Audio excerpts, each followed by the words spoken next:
Ако има Бог, Той ще може да реши. Аз ли съм виновна или ти? Ако има Бог, само Той ще ни прости. Да обича значи да боли.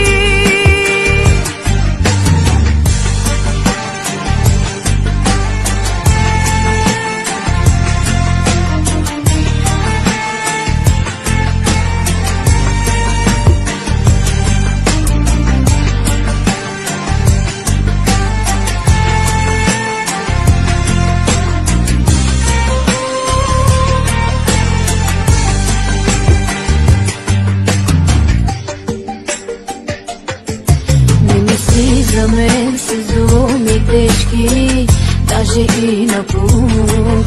Позволи ми да се върна, няма друг. Ако вече чуеш стъпки леки, а не чакаш друг, отвори до край вратата, аз съм тук. Ако има Бог, Той ще може да реши. Аз ли съм виновна или ти? Ако има Бог, само Той ще ни прости. Да обича значи да боли.